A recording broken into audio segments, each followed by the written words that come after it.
За сайн байцгаана уу хүүхдүүдээ.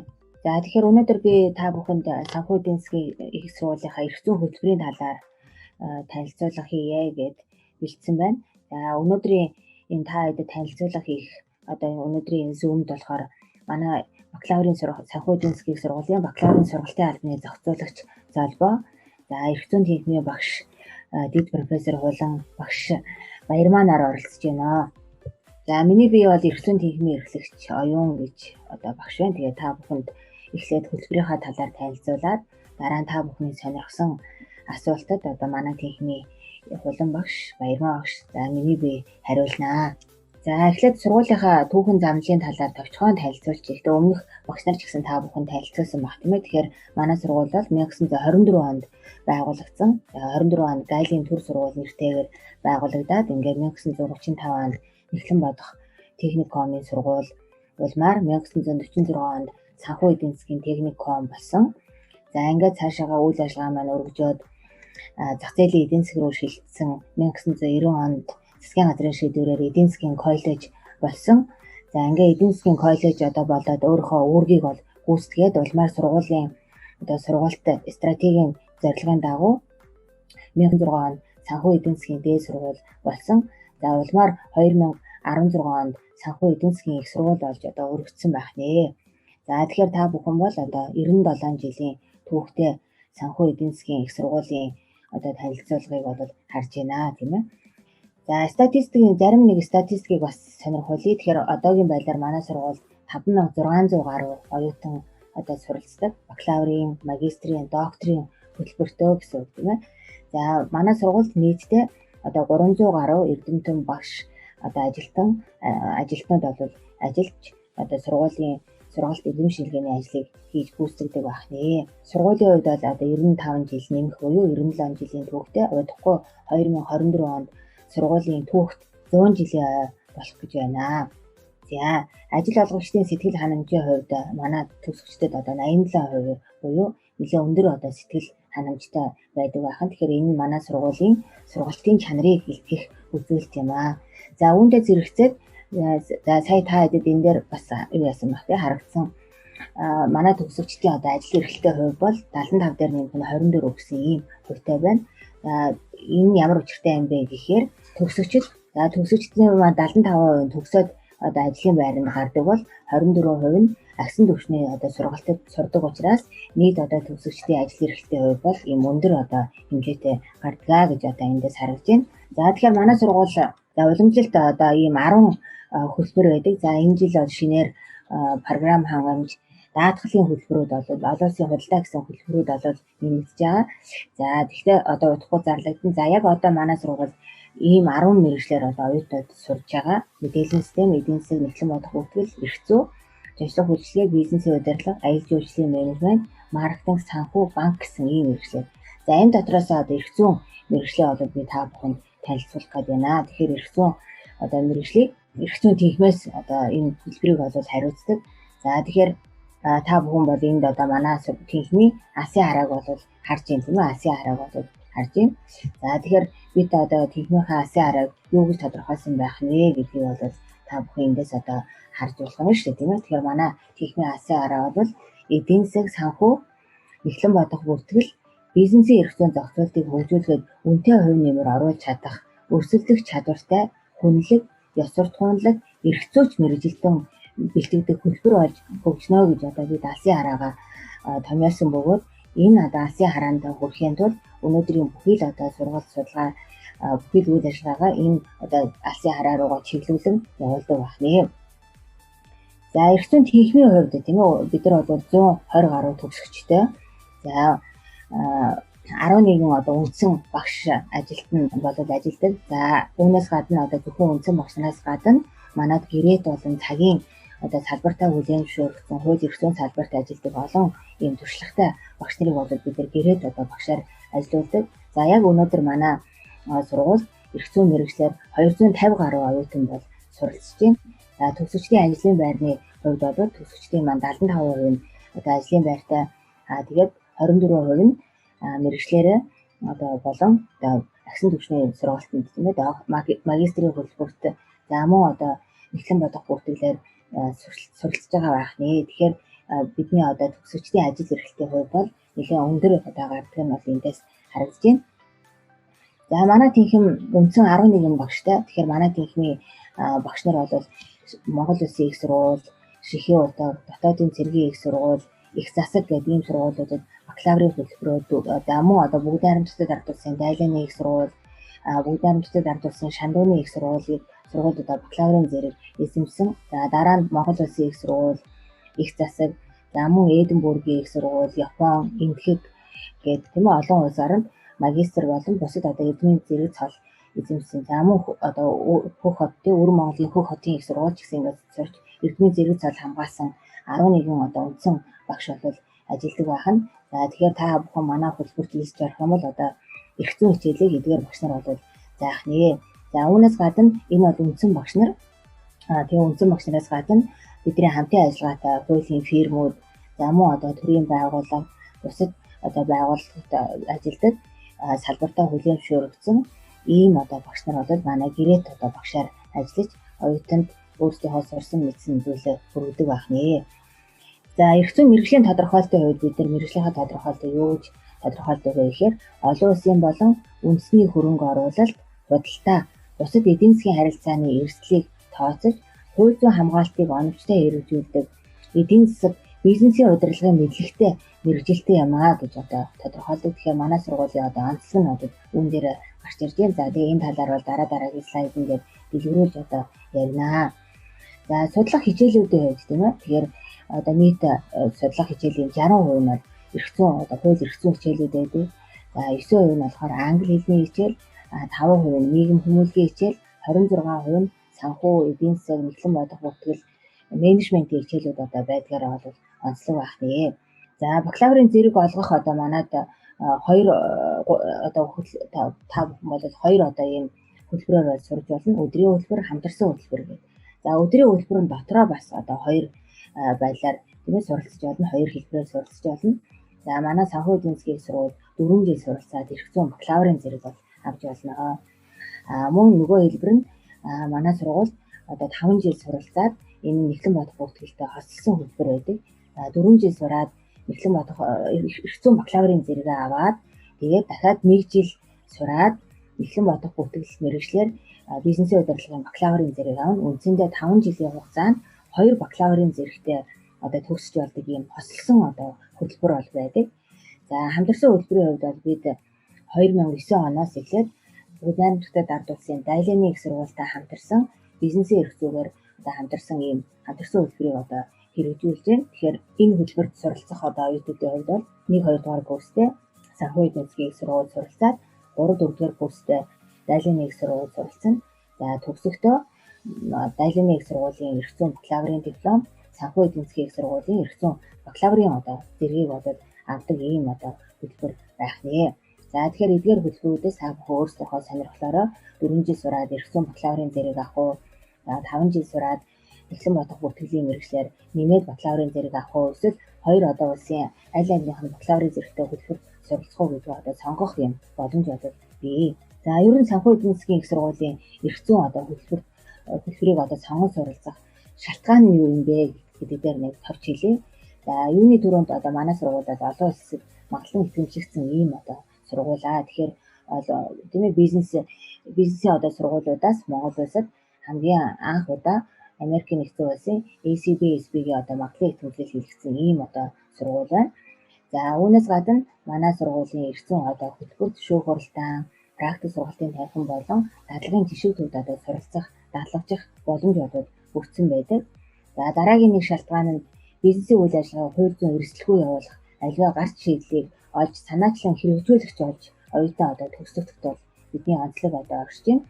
За үүнээс гадна манай сургуулийн одоо суралцагч бүр суралцсан үр дүн буюу манай сургуулийг төгсөж байгаа одоо оюутан болгон төгсөж олон 8 одоо ур чадварыг эзэмшдэг. За үүний нэг нь энэ хэл яриа, бичгийн чадвар, харилцааны соёл эзэмшсэн мэргэжилтэн одоо болж төлөвшүүлдэг. Тэгэхээр бид нар оюутнаа ер нь одоо хууль гэдэг эрх зүйч гэдэг энэ мэргэжлийн одоо гол суур үндэс нь одоо тийм ёс зүйн буюу одоо тийм ёс суртахуунлаг хүн байхтай одоо холбоотой. За тийм учраас бид нар хэл яриа, бичгийн чадвар, харилцааны соёл одоо эзэн засгийн нэр одоо тийм ийм ёс суртахуулийн мэрэгчлэн болж төлөвшүүлэхэд одоо үйл ажиллагаагаа чиглүүлдэг.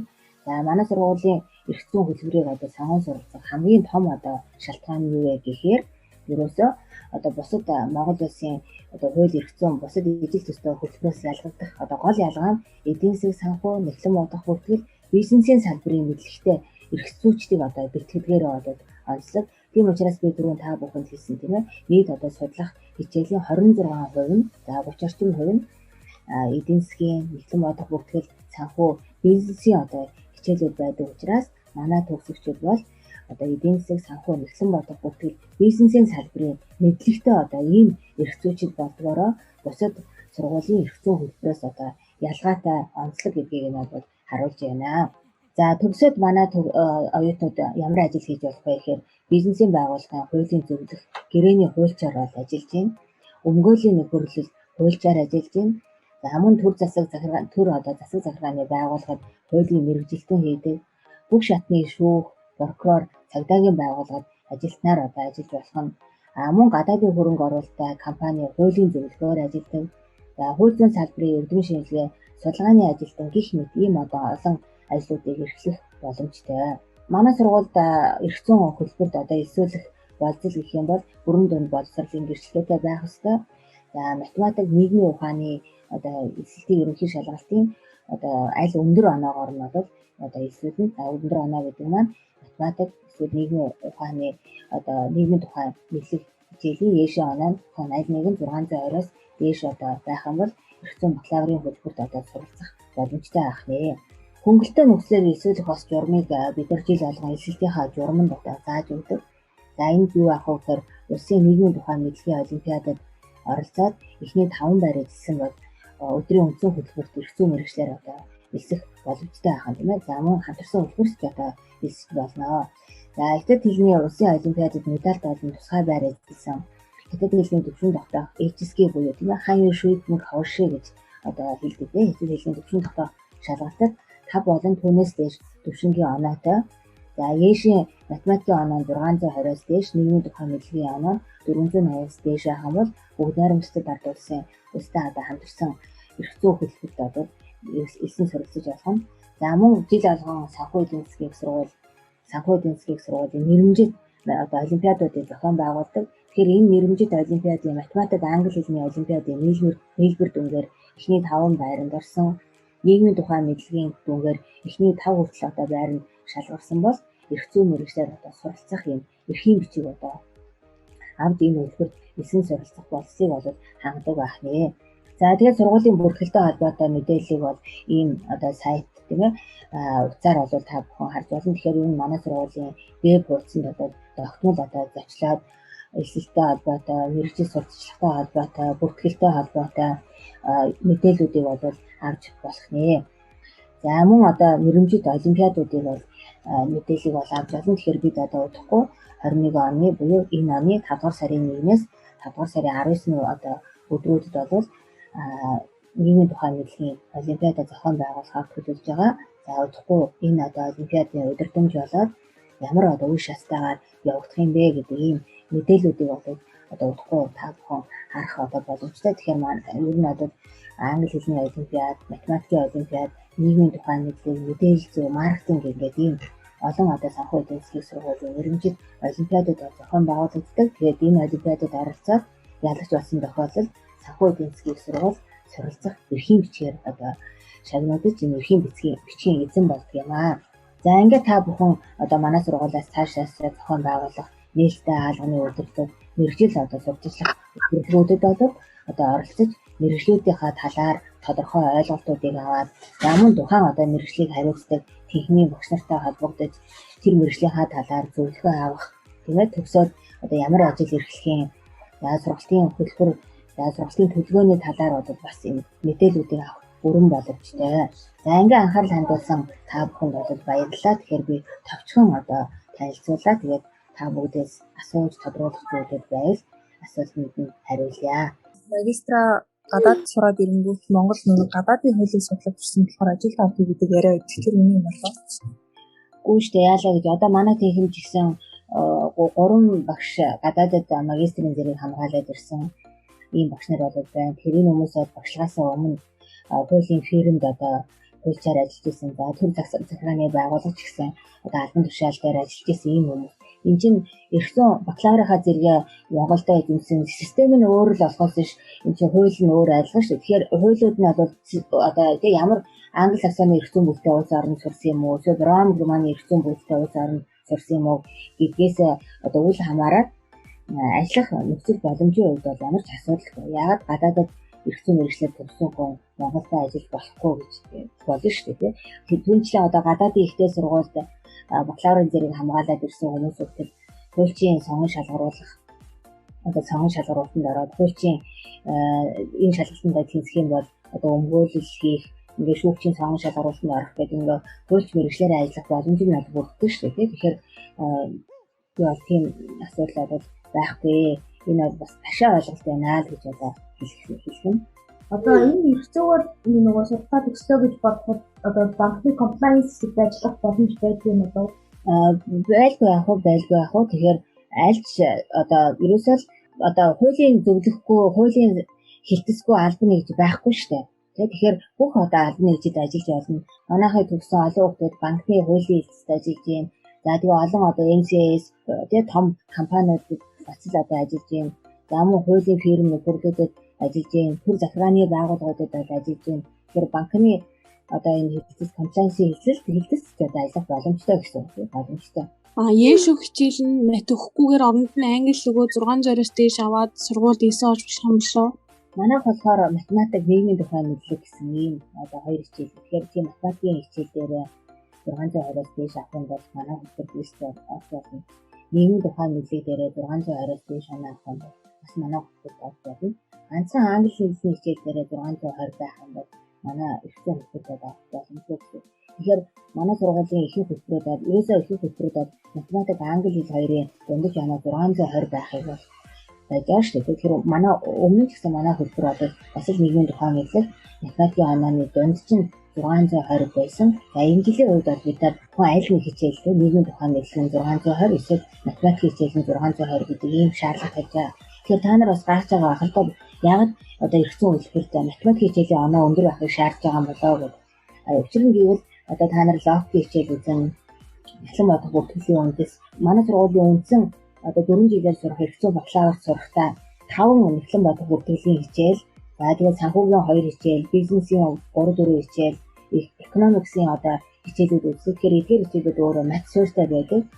Тийм учраас бизнесийн мэдлэгтэй, эхлэн бодох бүртгэл санхүүгийн мэдлэгтэй эрх зүйчд одоо болохын тулд энэ математикийн суурь одоо шаарддаг. Тэгэхээр математикийн одоо өндөр оноотой өгдөг гэсэн манай хөтөлбөрт одоо ороод сурах боломжтой байх юм шүү дээ. Англи хэлний хувьд бол яг манайх бол англи хэлний шалгуур бол тавиагүй. Математик нийгэм гэсэн шалгуур тавьж байгаа. Гэхдээ та нар манай хөтөлбөрт ирсэн суралцахдаа бас 3-аас 4 англи хэлний хичээл одоо мэдээж ирээд үзэн. Тэгэхээр англи хэл бол сайн байх хэрэгтэй. Яагаад тэгэхээр 4-р курстэй нөгөө мэргэжүүлэх багцууд байдаг. Энэ нөгөө олон улсын гэрээ байгуул гарга таахдаг. Олон улсын төслийн санхүүжил, олон улсын худалдааны эрх зүй, за одоо хөрөнгө оруулалтын эрх зүй гэдэг аль сонирхож байгаа одоо чиглэлээр мэргэжлийн тулд ийм одоо мэргэжих багц хичээлүүдийг сонгон суралцдаг. Тэгэхээр тэр мэргэжих багц хичээлүүдийг одоо судлахад бас англи хэлний мэдлэг одоо нэлээд шаардлагатай байдаг юм шүү дээ. Элсэн сургууль өмнө нийгэмд 70% мат 30% гэдэг өмнө тэгдэг үгээс сонссон. Энэ жилээс болохоор тэр нь бүр болчихсон юм уу? Аль нэг 600 аль нэг нь 620-оос дээш гэсэн тийм арай одоо болцлоо хөнгөрүүлсэн гэх юм да ийм байлаа. Тэгэхээр та математик дээр 620-оос дээш оноо авсан эсвэл нийгмийн тухай мэдлэг дээр 620-оос дээш авсан бол манай эрх зүйн хөтөлбөрт одоо өөрөө сонгоод суралцах боломжтой гэсэн. Яагаад гэвэл манай хөтөлбөр бас нэлээд даваа талтай шүү дээ. 5 жил суралцаад эхлэн бодох бүртгэлтэй болсон одоо хөтөлбөр төгсөөд эрх зүйн бакалавртай ч тэгээд эхлэн бодох бүртгэлийн мэргэжлэр бизнесийн удирдлага бакалаврын зэрэгтэй төгсөж одоо болдог. Тэр их олон оюутнууд бол манайд яг энэ чиглэлээр одоо суралцж байгаа. За заавал нэггээр хоссон хөтөлбөр суралцахгүй эрх зүйн 4 жилийн хөтөлбөртэй суралцсан гэсэн хичээлүүдийн 26% нь бол эхлэн бодох бүртгэл менежмент хичээлүүд байдаг учраас бас л одоо сайн эхлэн бодох бүртгэлийн мэдлэгтэй болцдог. Нэг эхлэн бодох бүртгэлтэй хослсон гэдэг нь 5 одоо эхлэн бодох бүртгэлийн хичээл үзэж байгаа учраас энэ хичээлүүдэд үзүүлээд нөхцөл бодлогын алтан төвшний хичээлүүдэд нөхцөл бодлогын мэргэжилтэй давхар юм хос мэргэжилтэй төсөх боломжтой учраас л одоо бид нар бизнесийн мэдлэгтэй нөхцөл бодлогын санхүүгийн мэдлэгтэй ийм эрхлүүлжтэй одоо бэлтгээд идэх шалтгаан юм л дээ. Яагаад гэвэл өнөөдөр хасан тацаал дээр эдийн засаг нөхцөл бодлогын санхүүгийн мэдлэгтэй эрхлүүлжтийн эрэлт хэрэгцээ маш их байна. Тэгэхээр манай сургуулиуд одоо нөхцөл бодлогын мэргэжилтийн бичлэгсэн 95-6 жилийн хүүхдээ материалын бааз сайтай учраас энэ материалын бааз дээр тулгуурлаад одоо өөрсдийнхөө даваа талыг одоо ашиглаад эрхлүүлжтэд энэ талын мэдлэгийг одоо төлхөө одоо олгох учраас манай хөтөлбөрийн одоо даваа тал бусад сургуулийн эрхлэлийн хөтөлбөрөөс одоо ялгагдах юм онцлог шинж нь одоо үүн дээр одоо гарч ирж байгаа. Тэгэхээр манай маш олон одоо төгсөгчид хуулийн фирм дээр хуучин одоо өмгөөлөгчийн туслахаар ажиллахаас хуульчдын өмгөөлөгчийн туслахаар одоо ажиллахын зэрэгцээ тухайн хуулийн фирмийнхаа нөхцөл бодлого бүртгэлийн бас хариуцаад ажиллах юм боломжтой байдаг. 2/2 хөтөлбөр дээр одоо ингээ гадагшаа хаваар бол танад ингээ яг тэр ангид орсон хүмүүсээс ямар болцол биелүүлсэн бахад одоо нүг юу оноо тэдэс дэш маш 3-аас дэш маш 3.5 гэдэг. Манай сургуулийн одоо эрхцэн хамтарсан хөтөлбөр 2/2 хөтөлбөр гэдэг танилцуулсан. Тэгэхээр энэ 2/2 хөтөлбөрийн нэг онцлог нь юу вэ гэхээр эрхцэн хичээлүүдэд үзэхээс гадна ямар одоо хүмүүнлэгийн нийгэм хүмүүлийн хичээлүүдэд үзэхээс гадна 7 хоногт 16 цагийн хятад хэлний хичээл ордог. Тэгэхээр өмнө нь хятад хэл үзээгүй байсан ч одоо ямар ч асуудал яа тэр хятад хэлийг бүр эхнээс нь одоо үзнэ. Тэгээд 7 хоногт 16 цагийн хятад хэлний хичээл гэдэг бол үндсэндээ 4 мэргэжлийн хичээл орж байгаатай тэнцэхээр ийм их хэмжээгээр одоо 2 жилийн турш хятад хэлний бэлтгэлээ давхар хийдэг гэсэн. За тэгээд 2 дугаар курсээ төгсөхдөө хятад хэлний одоо HSK-ийн буюу хаян шүүхийн кавши одоо өгөөд 4 зэрэг авах юм бол ийм 4 зэрэг авах юм бол дараагийнхаа одоо зайлын дээр шилжин суралцах боломжоо одоо нээж байгаа гэсэн үг тийм. За тэгээд мэдээж яриг бусад одоо мэргэжил хэлүүдтэй хангалттай суралцсан байх хэрэгтэй. Ээх үнэлгээгээ суралцах хэрэгтэй. За ингээд энэ бодлол одоо хангасан тохиолдолд зайлын нэг сургууль руу шилжин одоо суралцаад тэнд 3-4 курсыг хичээлээ хятад хэлээр одоо үзнэ гэсэн. За тэгээд төгсөхдөө хятадын одоо боловсролын нөгөө журам заасны дагуу хятад хэлний төвшин дотоод шалгалтын одоо HSK-ийн 5 зэрэгтэй тохиолдолд хятадын сургуулиас бакалаврын зэрэгээ авдаг. Тэгээд хятадын сургуулийн бакалаврын зэрэг дээр үндэслээд манай сургууль эрхцэн бакалаврын зэрэгээ олддог байна. Тэгэхээр гол шалгуур нь ерөөсөө хэлний одоо төвшин дотоод шалгалтын 4 зэрэгтэй байдаг. Эндээс руугаа шилжин суралцсан. За төгсөхдөө 5 зэрэгтэй байдаг. Одоо хятадын сургуулийн бакалаврын зэрэгээ авах боломжтой байна. Энэ жил хэдийн хэсэгт авд юм бол? За манайх энэ жил бол 120 хэсэгт байна. 100-аас 120 хэсэгт авдаг. Тэгээ энэ жилийн тухайд бол бид 120 хэсэгт байна. Сургалтын төлбөр хэд байдаг вэ? 4 жил сурахад тэтгэлэг хөнгөлөлт байдгүй гинэ. Сургалтын төлбөр бол манай сургуулийн бүх одоо төлбөрүүд одоо ижилхэн шүү дээ. Нэг хичээлээ 3 төлбөртэй. Тэгээ нэг төлбөрийн үнэлгээ 161 мянга хатаа зовлоо. 163 мянга нэгдүгээр курстэй. Нэгдүгээр курсаа 163 мянга. Тэгээд энэ юугаараа чи одоо 5 хичээл сонгож авсан уу 6 хичээл сонгож авсан уу нэг хичээлдээ 3 төлбөртэй тэрийг одоо тооцоод явуулсан. Тэгэхээр энэ ойролцоогоор бол манай сургалтын төлбөр бол нийтдээ 130 төлбөртэй сурдаг. За нөхцөл бодлого бүртгэлтэй хамтарсан хөтөлбөр бол 133 төлбөр сурдаг. Тэгэхээр тэр кредитийг л одоо 163-аар одоо үржүүлнэ л гэсэн. Тэгэхээр оюутан тухайн өдрөд 5 хичээл сонгож сурсан уу 6 хичээл сонгож сурсан уу гэдгээр нэг одоо удирдлагынхаа төлбөрөө одоо төлдөг. За тэгээд сургалтын төлбөр дээр одоо манай сургууль нэгдүгээр курст орж байгаа хүүхдүүд одоо бүтэн одоо нэг семестрийнхаа нэг удирдлагынхаа төлбөрийг одоо бүтэн төлөөд 2 дугаар удирдлагаас нь эхлээд сургалтынхаа төлбөрөө 2%-аар төлдөг. Манай сургуулийн хувьд одоо төрийн сангийн зээл буцалтгүй төрийн сангийн зээлээр одоо суралцах бас боломжтой ер нь одоо төр засгаас ийм зээл олж байгаа энэ зээл тавьдаг шалгуур одоо шаардлага хангасан бол одоо энэ зээл бол хамрагдаад суралцах боломжтой. За мөн суралцах хугацаанд одоо 2 өдрөл дараалаад манай сургуулийн журамд заасан одоо гач онооны бодлыг хангасан за олон нийтэд одоо нийтийн идэвхтэй үйл ажиллагаа явуулдаг эрдэм шилжээний хуралд одоо гэх мэт ийм бодлуудыг одоо хангасан тохиолдолд ректорийн нэрэмжит 25, 50, 100% тэтгэлэг арга сургах одоо боломжтой. За мөн бусад одоо байгууллагаас зарладаг тэтгэлгүүдэд гэсэн манай оюутнууд одоо хамрагдаж тэтгэлэг авах бүрэн одоо боломжтой. Тэгэхээр өөрөөс нь л хамаарна. Сайн сураад сурах юм бол одоо олон тэтгэлэг авах, ректорийн нэрмж тэтгэлэг авах юм боломж байгаа. За мөн энэ нөгөө төрийн сангийн зээлээр за тэгээд одоо юугаар зээлэр сурдаг одоо оюутнууд байгаа. Тэгэхээр энэ зээл бол нөгөө төрийн сангаас өгдөг зээл учраас энэний шалгуур шаардлага нь одоо хангаад зээл авах боломжтой байгаа. Тэгэхээр энэ талаар бол одоо сургуулийн сургалтын албад бодож нэлээд сайн дэлгэрэнгүй чиглүүлэх хичээлээрээ ярьсан бахаа гэж би бодож байна. За тэгэхээр манай сургуулийн вебсайт руу хандаад бас энэ талаар мэдээлэл авах болно. Ийшээ оноогоор тэтгэлэг авч болох энэ талаар мэдээлэл өгөөч.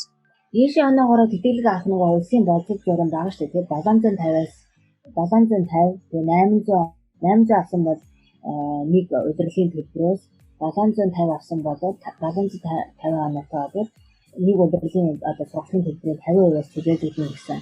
Тэгээ улсын одоо боловсрол байдаг. Тэгэхээр тэр боловсрол манай сургууль ч гэсэн өөрчлөнө л гэсэн. Тэгэхээр тийм боловсрол хангасан тохиолдолд ийшээ оноогоор бас одоо сургалтын төлбөрөөс 50%, 100% төлөөдөг боломжтой.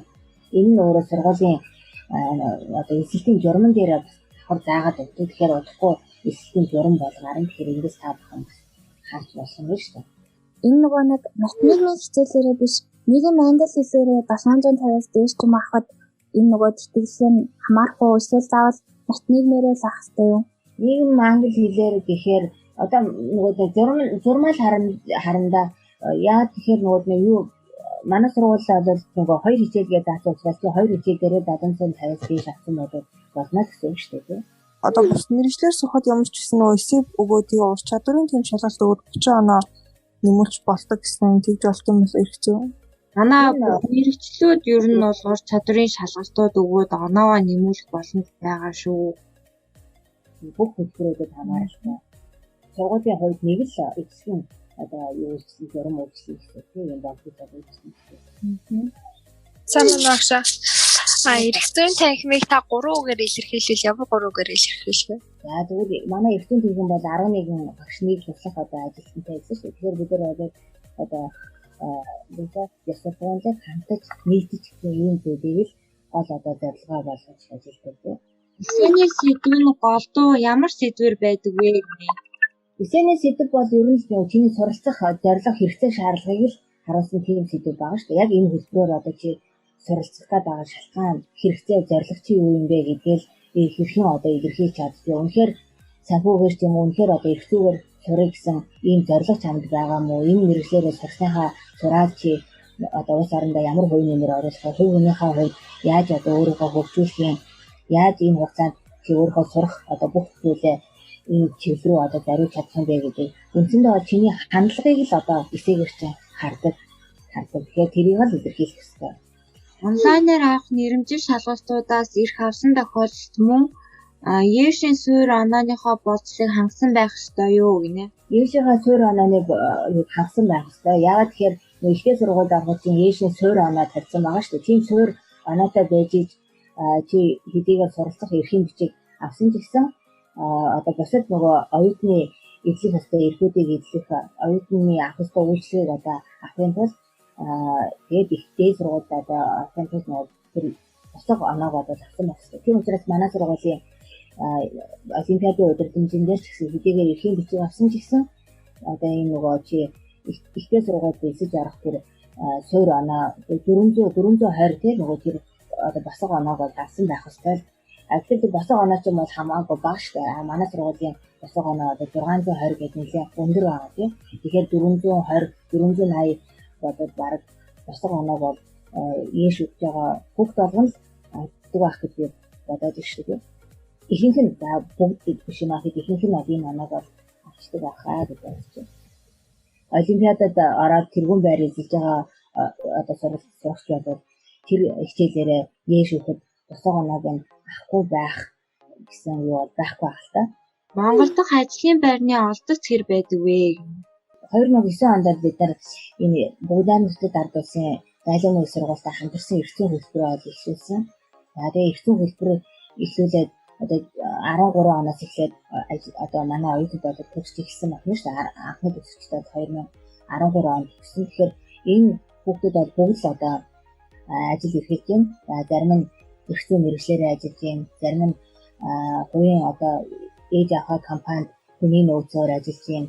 Зарим нь хэвлэлийн хөрөнгө оруулалттай компанид ажиллаж байна. Гэх мэтлэнгээр одоо түрүү би хэлсэн төгсөгчдийн одоо 75% нь төгсөнгүүтээ ажилд орчихсон. За 24% нь суралцж байна.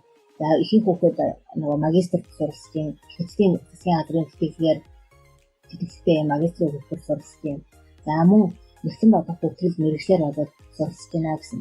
За 2014 оноос бид нар яг энэ өдрийн үндсэн 4 жил сурдаг эрх зүйн бакалаврын хөлбөр бол нээсэн. Тэгээ 2018 онд эхний одоо хүүхдүүд төгссөн. Тэгэхээр одоо саяхан хийсэн судалгаагаар бол 2018 онд төгссөн хүүхдүүдийн 95% нь одоо ажил хийж байна. 5% нь бол ажил хийгээгүй байгаа шалтгаан нь гэр бүлийн одоо амьдрал зохиогоод хүүхэд төрүүлсэн гэсэн ийм одоо үндслээр одоохондоо ажил эрхлэх юм. За бусад хүүхдүүдийн хувьд бүгд энэ ажил эрхэлж байна. Ер нь одоо хөлбөрийн зах зээлийн судалгаагаар ч гэсэн төгсөөд одоо ажил эрхлэхийн хувьд хамгийн өндөр байдаг 7 мэргэжлийн нэгт болоод эрх зүйн мэргэжил ордог шүү дээ. Тэгэхээр одоо төгсөж байгаа оюутнуудыг ажил эрхлэлээр нь ингээд ажил эрхлэлтэй хувиар нь ингээд засаасан ийм судалгааг бол хөлбөр нийгмийн хамгааллын яамнаас жил болгон хийдэг. Энэ судалгааны эхний 7 байранд бол эрх зүйн мэргэжил ордог. Үндсэндээ эрх зүйн мэргэжлэр төгссөн одоо хүмүүс бол одоо ажил эрхлэлтийн хувь нь одоо өндөр. За тэр дундаа манай эрх зүйн мэргэжлэр төгссөн хүмүүс бол ажил эрхлэлт энэ дунджаас дээшээ өндөр хувьтай байдаг. Яагаад тэгэхээр манай хүмүүс эрх зүйн мэргэжлэрээ ч ажиллаж болно. Эсвэл нэгэн бодох бүртгэлийн мэргэжлэр бизнесийн одоо мэргэжлэрч ажиллах юм боломжтой. Тэгэхээр манайхыг төгссөн одоо олон төгсөгчид за дийлэнх эрх зүйн чиглэлээр ажиллаж байна. Зарим хүмүүс бизнесийн удирдлагын чиглэлээр, бүр эдийн засгийн чиглэлээр ч гэсэн ингээд ажиллаж байгаа. Банк ус санхүүгийн байгууллага, эдийн засагч, хуулийн зөвлөлийн давхар хийж байгаа гэх мэтлэнгээр ингээд тэгэхээр төгсөгчдийн ажил эрхлэлтийн хувьд бол өндөр байдаг учраас би та бүхэнд танилцуулган дээр 75-24 гэдэг тоо харуулдаг гэсэн шалтгаан юм шүү дээ, тийм. Тэр ажлын байрны олдоц байгаа. Одоо би түрүү ихээс хэлсэн. Одоо ямар ч хуулийн мэргэжилтэнгүй, хуулийн хэрэгцээгүй одоо байгууллага болоод бараг байхаа болсон. Хуульчийн хэрэгцээ бол асар их байна. Тэр дундаа эдийн засаг, бүхэл санхүүгийн мэдлэгтэй ийм эрх зүйчдээр одоо нийгэм цангаж байна тийм ийм мэргэжилтэй одоо ийм мэдлэгтэй эрх зүйчдийн эрэлт хэрэгцээ асар их байна. Тийм учраас энэ хөтөлбөрт одоо суралцж төгссөн хүмүүсийн хувьд ажил олохгүй байх, ажилгүй байх гэдэг ийм одоо зорилго байхгүй гэж одоо би хэлж чаднаа. Хамтарсан хөтөлбөрийн гадаад сурах сургалтын төлбөр нь хэд байдаг вэ гэнэ? За хамтарсан хөтөлбөрийн гадаадд сурах сургалтын төлбөр нь нэг жилийн сургалтын төлбөр бол 16,800 юан байд. За тэн дээр 400 юан бол нэг одоо бичгээр удирдлагын зардлууд үндсэндээ нэг жилийн сургалтын төлбөр бол 17,100 юан. За энэ бол сургалт. За үүн дээр нэмэгдээд байрны төлбөр бол нэмэгдэн. Тэгэхээр одоо оюутны байранд амьдрах юм бол нэг өдрийн байрны үнэ нь 25-аас 27 юан гээд ингээд сараараа тооцоод сурам тэгээ мэдээж ярэ гадаад улсад амьдарч байгаа юм чинь амжиргааны зардал одоо нэмэгдэн. Тэгэхээр ер нь одоо би хэвлэл сурж байгаа хүмүүсээс та нарын нэг жилийн зардал одоо хэд орчим төгрөг болж байна гэж асуудаг. Тэгээ хүүхдүүд байр, хоол, ингээд ирж очих замын зардалтайгаа нийлээд, амжиргааныхаа зардалтайгаа нийлээд нэг 10-аас 12 сая төгрөг одоо багцтай гэж хэлжсэн. Гэхдээ энэ бас жоохон өсөлттэй шүү дээ. Яг тэр юаны ханш өсөд байх юм бол энэ зардал нь жоохон нэмэгдээд идэв. Юаны ханш тогтвортой байх юм бол энэ зардал ерөөс байна гэсэн. Тэгэхээр 12 сая орчим төгрөг одоо жилийн сургалтын төлбөр болох юм шүү. Жилийн одоо сургалттай байр, замын зардал, амжиргааны зардлууд нийлээд нэг юм болдог хэлдэг. Гэхдээ нөгөө тухайн хүнээс шалтгаална тийм. Сургалтын төлбөр нь бол 16,800 яа. Дайлын нэг сургуулийн сургалтын төлбөр. Анх 2009 онд манай сургуульд одоо хамтын ажиллагааны гэрээ байгуулж байх үедээ 16,800 яаны ийм сургалтын одоо төлбөртэй гэдгээр гэрэн дээр хоёр тал хариуцлага зурсан. Түүнээс хойш сургалтын төлбөр одоо өөрчлөгдөөгүй яг л энэ хэвээрээ л байна. Босго оноогоо давсан ч орж чадахгүй байж болдгийм болов гинэ. Босго оноогоо яг мэдээж өрсөлдөөн бол их байгаа. За ихтэй үнэхээр одоо босго оноогоо давсан манай сургууль одоо суралцах чин одоо хүсэлтэй гэдэг бид нар бас тэр эсээ мөн одоо тэр нөгөө бусад юуг нь хараад одоо урьдчилыг нь хүлээж аваад үнэхээр одоо энэ мэргэжлэр одоо суралцах сонирхолтой гэх юм бол босго оноо давсан тийм хүмүүсийг бас одоо нэг жилсүүлгээ гэхээр босго оноогоо давах нь хамгийн чухал. Үнэхээр одоо суралцах сонирхол байгаа юм дээр одоо босго оноогоо давсан хүмүүсийг одоо авах боломж байгаа. 2 дээрийнх нь 2 хөтөлбөр төгссөн хүмүүстэй яаж холбогдох вэ? Ивент гэх зүйл зохион байгуулагддаг уу? Холбогдох арга байдгүй л гэж байна. 2 дээр нэг 2 хөтөлбөр төгссөн одоо хүүхдүүдтэй байдлаа. Ер нь одоо бид нар нөгөө оюутнуудтайгаа уулзалттай хамтарсан суралцж байгаа яг ороод суралцж байгаа хүүхдүүдтэй одоо уулздаг. Манай одоо техникийн ОЗ багш бас энэ 2 дээр нэг 2 хөтөлбөрийг 2013 онд төгссөн.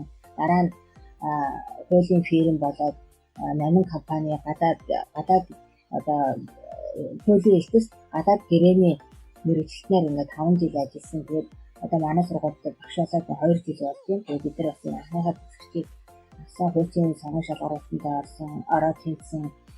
Хүмүүсийн хуулийн сургууль магистрийн зэрэгээ хамгаалсан гэдэг гэх учраас ингээд бид нар бас өөрөө багш сонирхолтой байсан учраас авсан. Тэгэхээр одоо хамгийн зүгээр ойрын уулзах боломжтой бол ОЗ багштай холбогдоод асуулт тодруулалтуудыг асуух болно.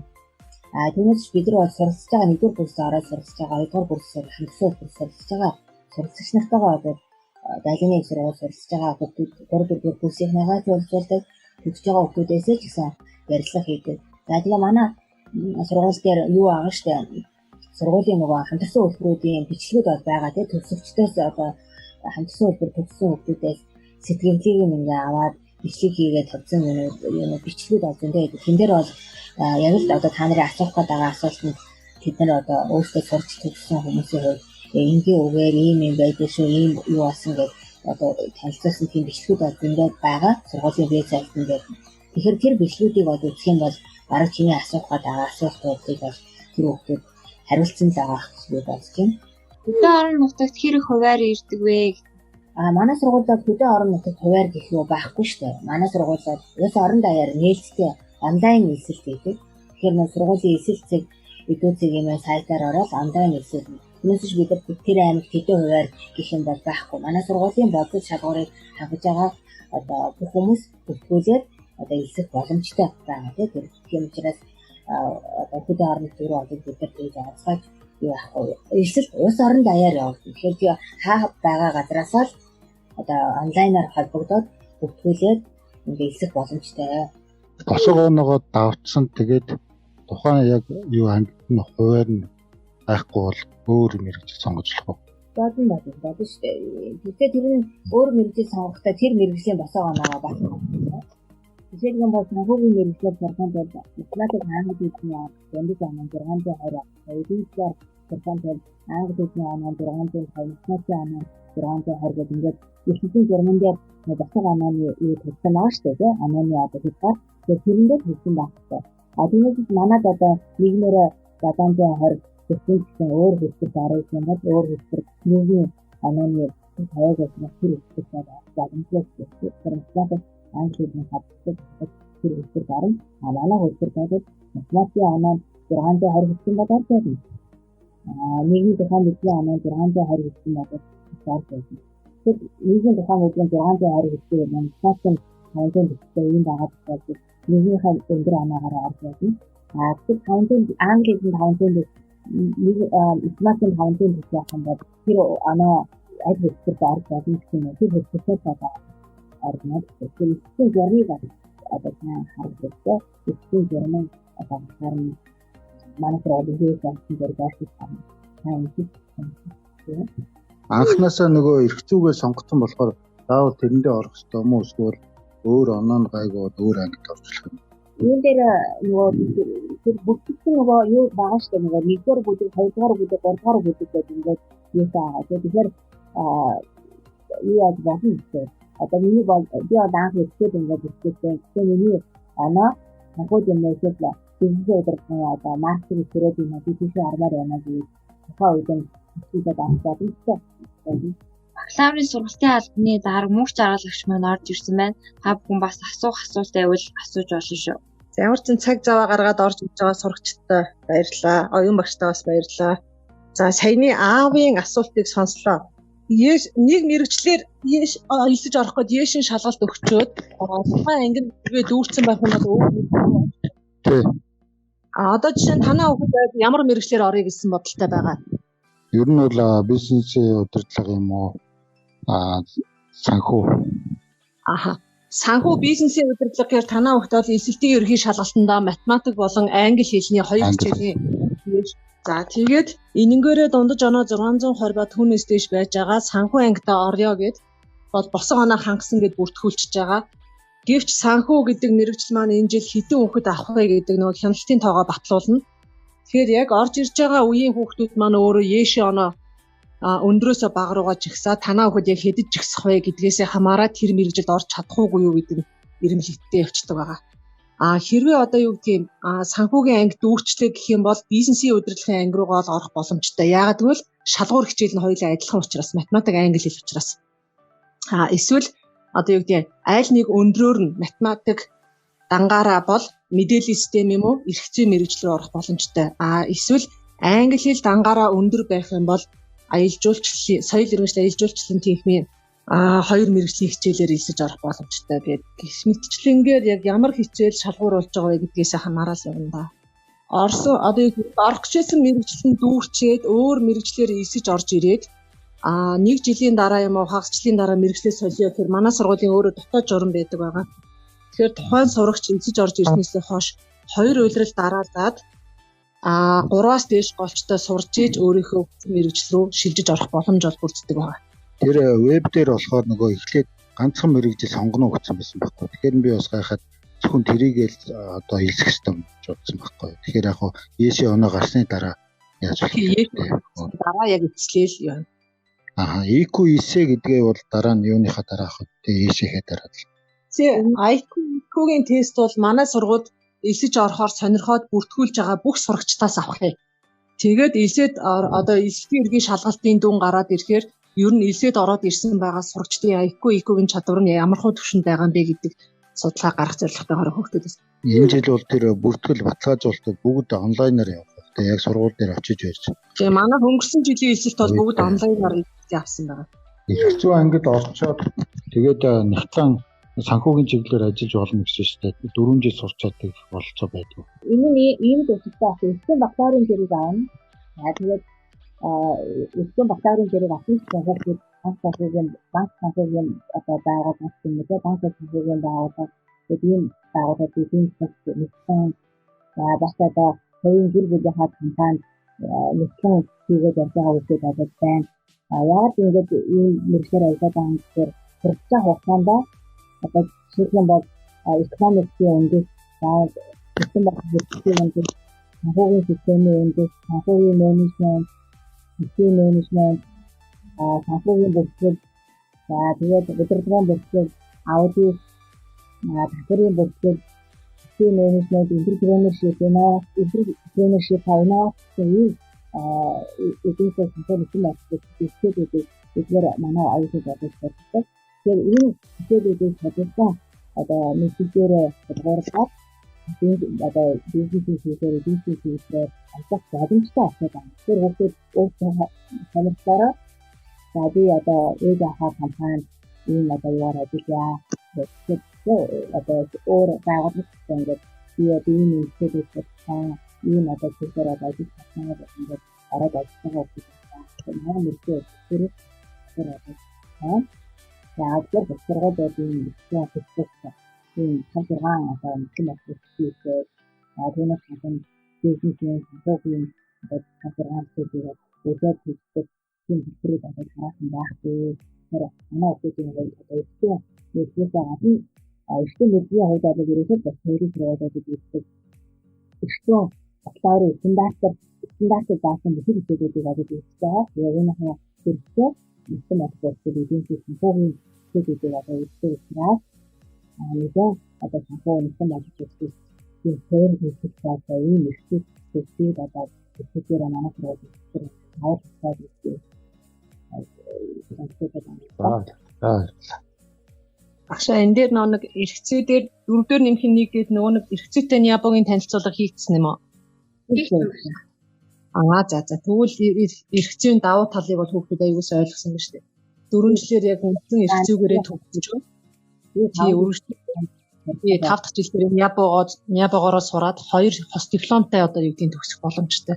Тэгэхээр бол хөрөх чадвар бол маш сайтай болох айгүй давуу талтай 5.5 жил байна уу баг. За их удлаа гэхэд 5.5 жилийн дотор эрхцээвч болон нэгтлэн бодох бүртгэлийг хос дипломтой төгсөх боломжтойгоор хамгийн одоо давуу талтай хөтөлбөр байгаа шүү. 2 дээр нэмэх нь 2 хөтөлбөр дээр ерөнхий санхүү юм уу нэгтлэн бодох бүртгэлийн анги СИЗИСтэй 2 жил сурчаад дараагийн 2 жил нь домбын сургууль юм уу нөгөө Тайван явж байгаа шүү дээ. Тэгээ тэрэн дээр одоо ангиар нь тэр чигээрээ 2 дээр нэмэх нь 2 ангийнхныг за ангиараа явна гэж явуулах юм уу? Тэрэн дээр бас шалгуулт байгаад хэсэг нь яваад хэсэг нь энд үлддэг юм болов. Бас техник сургуулиудаа эцгийн нөгөө зэрэг авдаг юм шиг тийм ангиараа тийм одоо өгч байгаа шүү дээ. Бодтой бүгдээрээ хангах юм бол бүгдээрээ явна. Бодол гэдэг нь хөтөл бизнес төсөв татах шалгалтын дөрөв зэрэг заахтай. За Тайваны Азийн сургууль руу очихдоо нөгөө англи хэлний TOEFL Азийн шалгалт байдаг гэдэг. Тэр оноогоо авчих юм бол бүгдээрээ явж байна гэдэг. Бүгдээрээ явж байна. Тэний тийш яг хэдэн үг яваад ийм хязгаар болж байхгүй. Тэр үгээр хийж байгаа бүх үгээр шалгалтаа өгөөд хийх юм бол бүгдээрээ цаашаа цаад руу хийх боломжтой. Хооны хязгаар болоод тавьхгүй. Бүгдээрээ шалгалтаа цаа өгөөд хүсэл сургуульд орцгоогоорой.